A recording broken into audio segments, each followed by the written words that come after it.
السلام علیکم ورحمۃ اللہ وبرکاتہ۔ الحمد للہ رب العالمین والعاقبۃ للمتقین، والصلاة والسلام علی سید الانبیاء والمرسلین محمد وآلہ واصحابہ اجمعین، اما بعد۔ میرے عزیز دوستو، بزرگوں، بھائیوں،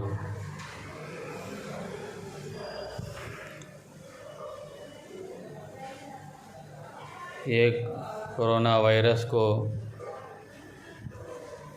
پھیلے ہوئے ایک لمبا عرصہ ہو گیا۔ ابتدا میں ہم لوگ یہ خیال کرتے تھے کہ یہ بیماری اور وبا تھوڑے دن کے لیے، تھوڑے عرصے کے بعد ختم ہو جائے گی یا اسے کنٹرول کر لیا جائے گا، لیکن وقت گزرنے کے ساتھ ساتھ اس میں بظاہر اضافہ بھی ہوتے رہا اور مرض بڑھتا رہا اور پھیلتے جاتا رہا۔ بظاہر یہ اللہ تعالیٰ کا عذاب ہے اور انسانوں کے اعمال بد کی وجہ سے، برے اعمال کی وجہ سے ان پر مسلط کیا گیا ہے کہ اس کو کنٹرول اور ختم کرنا انسانوں کے بس کی بات نہیں ہے۔ اس وقت پورے عالم میں اگر نگاہ ڈالی جائے اور اپنے نظر کو دوڑائیں گے تو ہر طرف خالق کائنات اور خالق ارض و سماوات کی نافرمانی بہت عروج پر ہے۔ اللہ کے احکامات کو بھی توڑ رہے ہیں، نبی کے سنتوں کو بھی توڑ رہے ہیں، شریعت کے پامال کر رہے ہیں۔ کفار تو اس میں پہلے بھی پیش رہا کرتے تھے، آگے رہا کرتے تھے، لیکن آج کی دنیا میں معاصی اور منکرات اور فحشی چیزوں نے جدید تہذیب و تمدن اور فیشن کی صورت اختیار کر لی۔ پہلے بے حیائی، فحاشی، لوٹ کھسوٹ، قتل، غارت گری جرم کی صورت میں کی جاتی تھی، جبکہ آج ان چیزوں کو تحفظ دیا جا رہا ہے۔ جو اس کو ارتکاب کرتے ہیں، جو ان حرکتوں کو کرتے ہیں، ان کی حفاظت کی جا رہی ہے اور انہیں پھیلانے اور عام کرنے کے لیے بڑے بڑے وسائل بھی مہیا اور صرف کیے جا رہے ہیں۔ ان کی مدد کر رہے ہیں کہ کیسے کرنا ہے، کیا پلاننگ بنانا ہے۔ یہ تو اللہ اور اس کے رسول کے دشمنوں کی صورتحال ہے، جبکہ اللہ اور اس کے رسول کے ماننے والے مسلمان بھی ان امور کے ارتکاب میں کسی سے پیچھے اور کم نہیں ہے۔ مسلمان بھی ان چیزوں کے پیچھے پڑا ہوا ہے، قتل، غارت گری، بے حیائی کے پیچھے، فحاشی کے پیچھے، بے ضرورت چیزوں کے پیچھے پڑا ہوا۔ مسلمان معاشرہ پورے طور پر غیر مسلموں کے رنگ ڈھنگ اور تہذیب و تمدن میں ڈھلا ہوا ہے۔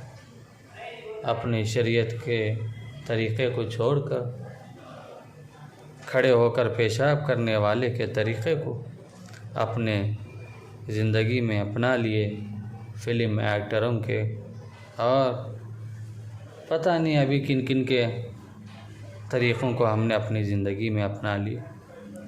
ان کی معیشت اور زندگی گزارنے کے طور طریقے یہود و نصارہ اور ہنود و مشرکین کے طریقوں اور تہذیب و تمدن سے مکمل ملی ہوئی۔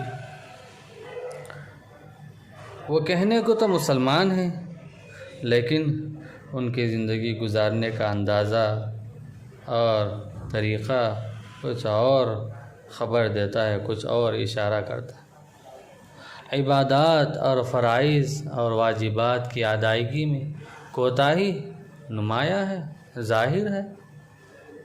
فرائض کو بھی چھوڑ رہے ہیں، واجبات کو بھی چھوڑ رہے ہیں، نمازوں کو بھی چھوڑ رہے ہیں۔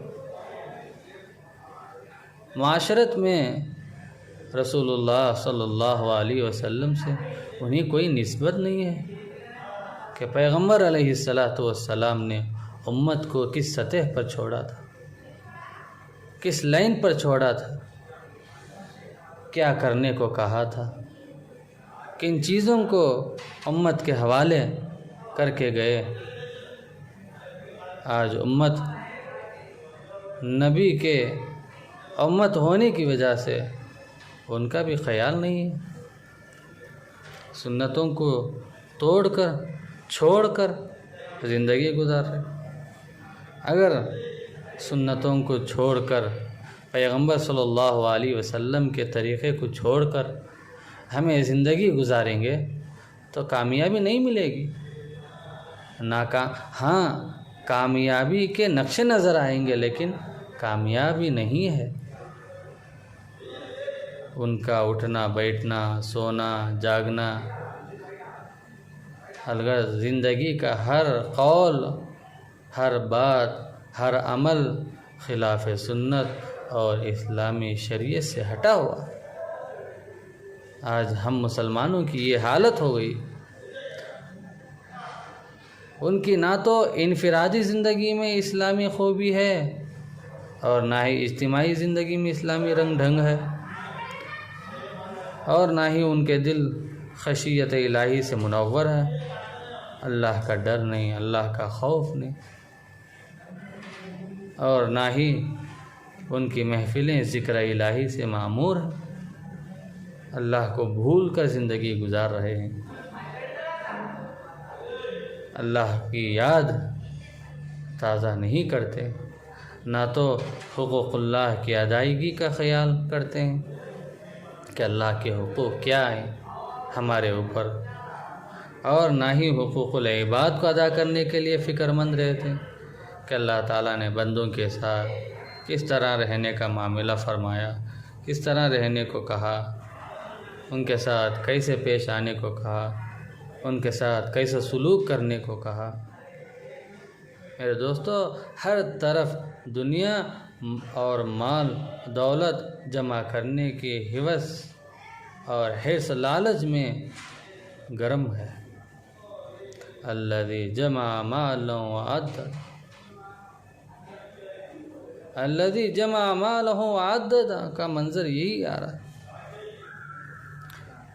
دنیاوی مال و دولت ہی مقصد زندگی اور مقصود حیات بنا کر ہم لوگ بیٹھے ہوئے ہیں۔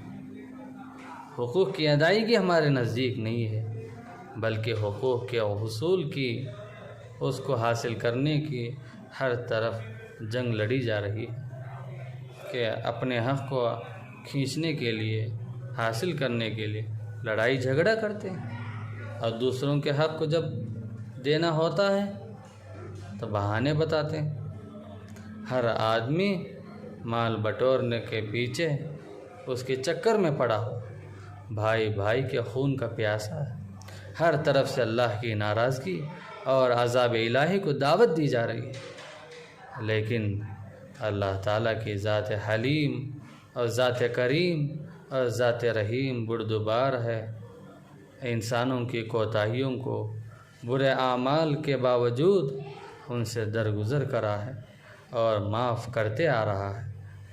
وہ ذات انسانوں کو متنبہ کرتا ہے، تنبیہ کرتا ہے، ڈانٹ دیتا ہے، ہوشیار کراتا ہے کہ وہ اپنے اعمال بد سے، برے اعمال سے، برے کاموں سے، گناہ کے کاموں سے باز آ جائیں، ہٹ جائیں اچھے اعمال کی طرف، اور اپنی زندگی کو قیمتی بنا کر اللہ اور اس کے رسول کی اطاعت کو اپنا شعار بنا لے، اپنا نمونہ بنا لے۔ یہ کرونا وائرس اور اس طرح کی دیگر مصیبتیں اور آزمائشیں انسان کو اپنی زندگی کے نشیب اور فراز درست کرنے اور اپنی زندگی میں خیر کی تبدیلی لانے کا درس دیتی ہے۔ دیکھو انسانوں، اب تو بدلو، کہ اب تک تم اللہ کے احکامات کو چھوڑ کر، اللہ کے احکامات کو توڑ کر، پیغمبر کے طریقوں کو چھوڑ کر زندگی گزارتے تھے، کہاں جا رہے ہو؟ کامیابی چاہتے ہو اور احکامات کو چھوڑ رہے ہو، سنتوں کو چھوڑ رہے ہو، کہاں سے کامیابی ملے گی؟ انسان ان ٹھوکروں سے سیدھا ہو جائے اور آخرت کی ہمیشہ کی زندگی کو سنوار کر رحمت خداوندی کا حق حاصل کرنے والا بن جائے اور اللہ کے عذاب سے بچ جائے۔ یہ بیماری ہمیں یہ سبق دے رہی ہے، اس لیے ہمیں اپنی زندگی کو بدلانے کی ضرورت ہے، اپنی زندگی میں تبدیلی لانے کی ضرورت ہے کہ ہوشیار بن کر اپنی زندگی کو گزارنا ہے۔ زندگی کیسے بھی گزارو گزر جائے گی، لیکن عقل مند انسان وہ ہے جو اپنی زندگی کے بارے میں سوچ سمجھ کر زندگی گزارتا ہے۔ اللہ نے عقل دی ہے، سمجھ دی ہے، تو ہم اپنی زندگی کے بارے میں سوچنا ہے کہ اللہ تبارک و تعالیٰ نے مجھے کس مقصد کے لیے پیدا کیا، کیوں دنیا کے اندر بھیجا۔ یہ صاف اعلان کر دیا ہے اللہ تعالیٰ نے قرآن مجید میں، وَمَا خَلَقْتُ الْجِنَّ وَالْإِنسَ إِلَّا لِيَعْبُدُونِ، کہ میرے بندوں کو، انس و جن کو صرف محض میری عبادت کے لیے پیدا کیا۔ اللہ کے رسول صلی اللہ علیہ وسلم کی شخصیت کو اللہ تعالیٰ نے عالم انسانیت کے لیے نمونہ عمل بنایا ہے۔ آپ کی ذات ہر اعتبار سے معیار ہے، اونچی ہے۔ حدیث میں آتا ہے لَقَدْ كَانَ لَكُمْ فِي رَسُولِ اللَّهِ أُسْوَةٌ حَسَنَةٌ، اللہ تعالیٰ نے فرمایا تمہارے لیے رسول اللہ صلی اللہ علیہ وسلم کی ذات میں بہترین نمونہ موجود ہے، مثال ہے۔ لیکن اس آیت کے اندر عمومی بتائی گئی ہے، عمومیت پائی جاتی کہ جس پہلو اور جس گوشے سے دیکھو گے اور پرکھو گے کامل ہی پاؤ گے، کوئی نقص نہیں پاؤ گے۔ اسی لیے آپ علیہ السلام کی سیرت، ان کی حیات کے ایک ایک لمحہ اور ایک ایک گھڑی کو مستند روایات سے معجزانہ طور پر محفوظ کر دیا گیا۔ اللہ کے رسول علیہ السلام کے شمائل اور خصائل کو ان کی صورت و سیرت، صفات و کمالات، حیات و خدمات ایک موضوع تحقیق اور صنف بیان بن گیا۔ ہزاروں کتابیں سیرت النبی کے عنوان سے تحریر ہو چکی اور ہو رہی ہیں، قیامت تک سیرت النبی پر تقریر و تحریر کا سلسلہ قائم رہے گا۔ پھر بھی یہ دعویٰ کیا جا سکتا ہے، یہ دعویٰ کرتے ہیں کہ سیرت النبی کی جامعیت اور اس کا کمال کما حقہ احاطہ کرنا انسانی صلاحیت اور قدرت سے باہر کی چیز۔ ہمارے نبی کے اخلاق ایسے تھے، ہمارے نبی کا پیغام ایسا تھا، ان کی محنت ایسی تھی۔ میرے دوستو، حضرت حسان بن ثابت انصاری رضی اللہ تعالیٰ عنہ نے یہ کہہ کر اپنی عاجزی کا سپرد کیا اور فَأَحْسَنَ مِنْكُمْ لَمْ تَرْقُدْ عَيْنِي، میری آنکھوں نے آپ سے زیادہ حسین کسی کو نہیں دیکھا۔ وَأَجْمَلُ مِنْكَ لَمْ تَلِدُ النِّسَاءُ، آپ سے زیادہ خوبصورت کسی عورت نے بچہ نہیں جنا۔ خلقت مبرعا من کل عیب، آپ علیہ السلام ہر عیب سے پاک و صاف پیدا کیے گئے۔ کأنک قد خلقتک ما تشاء، یقیناً آپ علیہ السلام اپنے اصب مرضی کامل ترین پیدا کیے گئے۔ اللہ کے رسول علیہ السلام اتنے مکمل طور پر ہمیں دین کو پہنچایا، دین کی تعلیمات ہمیں دی اور ہمیں تربیت فرمائی، لوگوں کے ساتھ کس طرح محبت کے ساتھ رہنا ہے، دنیا میں عشق محبت کی بے شمار کہانیاں بکھری ہوئی، ان میں سے کچھ تاریخی حیثیت اور ضرب المثل بن چکی ہے، جیسے لیلا مجنوں کی ہے، شیریں فرہاد کی ہے، وغیرہ وغیرہ کی داستان محبت۔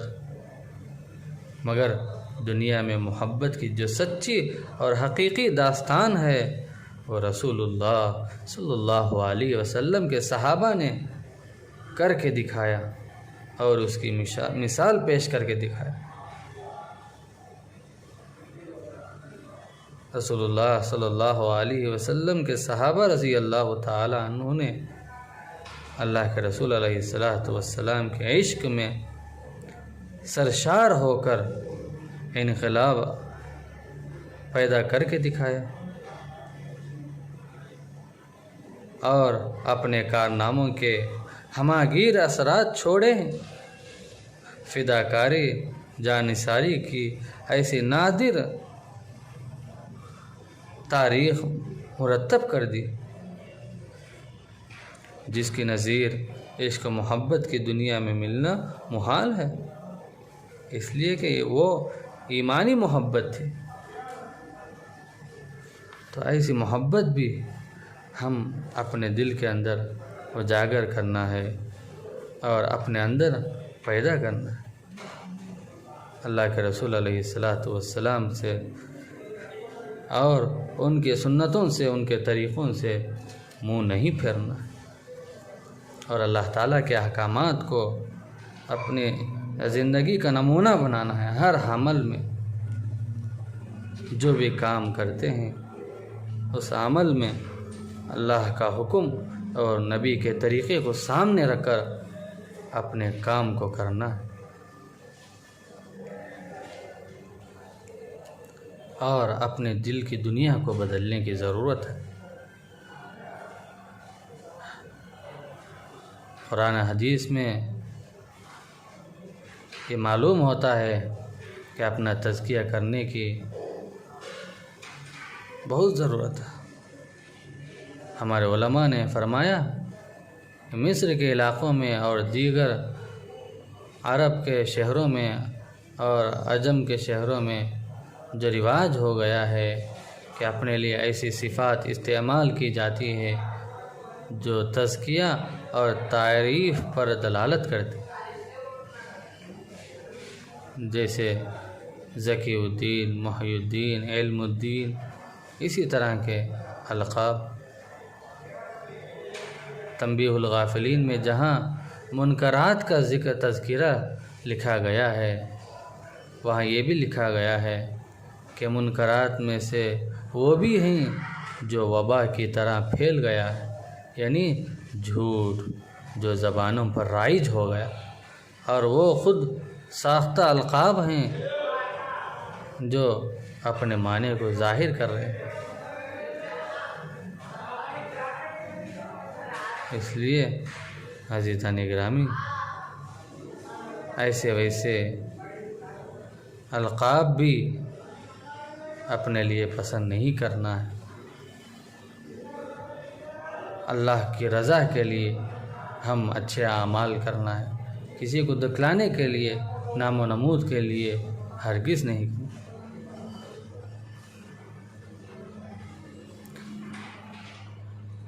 اگر ہم اللہ کو خوش کرنے کے لیے، اللہ کو راضی کرنے کے لیے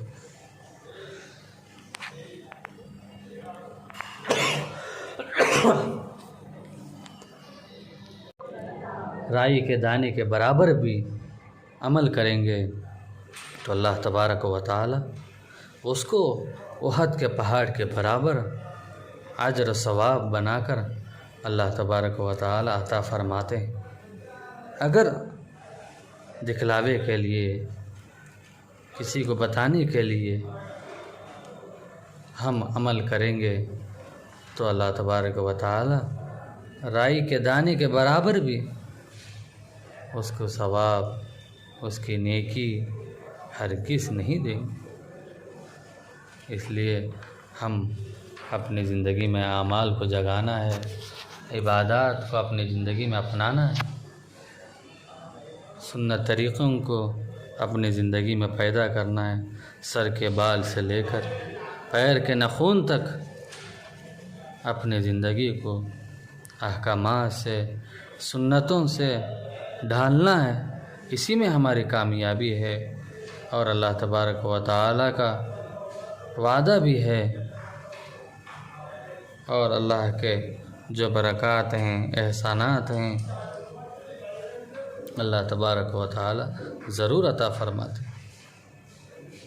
اللہ تبارک و تعالیٰ ہم سب کو کہی ہوئی سنی ہوئی ان چند باتوں پر اپنی زندگی کا بنانے کے لیے اپنے اندر ان باتوں کو بٹھانے کی توفیق عطا فرمائے، اور اللہ تبارک و تعالیٰ اس وبا سے پورے عالم اسلام کی حفاظت فرمائے، اور اللہ تبارک و تعالیٰ ہم سب کو اپنی زندگی میں تبدیلی پیدا کرنے کی توفیق عطا فرمائے۔ آمین۔ وآخر دعوانا ان الحمد للہ رب العالمین۔ السلام علیکم ورحمۃ اللہ وبرکاتہ۔